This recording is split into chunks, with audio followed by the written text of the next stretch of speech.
This is Pastor Jim. Welcome back to another edition of Christians Need to Know. Today we're talking about the dark night of the soul and how to live through it and experience God's joy again through a time of being alone, being afraid, and finding God's presence once again. Today's text comes to us from Isaiah chapter 9. I'll put on my blog a guide timeline of when Isaiah spoke, right in the middle of the nation of Israel's history of kings. If you put a crosshair right on the center of the nation of Israel between the Assyrian captivity and the Babylonian captivity, there Isaiah was prophesying that there is still hope, even though Israel faced conquest from those two nations. And there is still hope for you.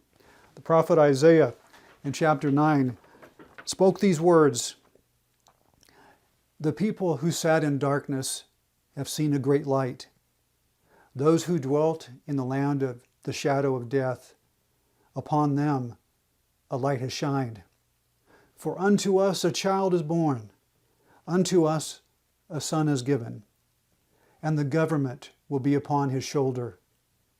And his name will be called Wonderful, Counselor, Mighty God, Everlasting Father, Prince of Peace." Some people can't see. This is called blindness.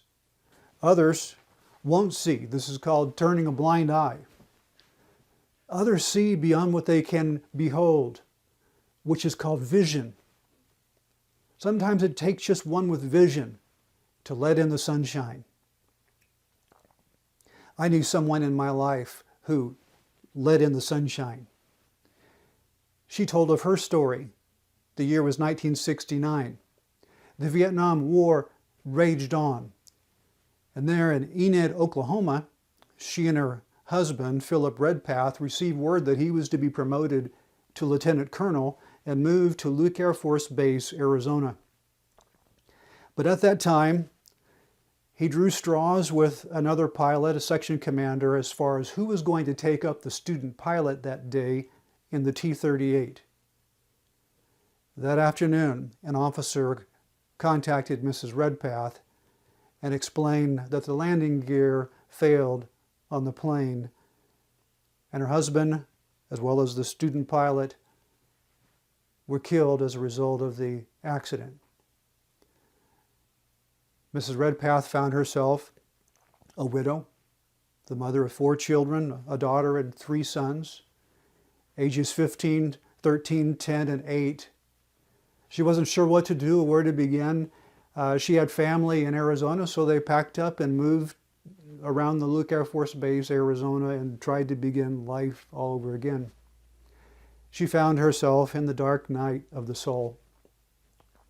She was a member of one other church, the Disciples Church, so she said she tried out Central Christian Church, but she said the people there were just too old. So as Christmas approached, she and her family tried the church at Litchfield Park, and there she found a church home and a family.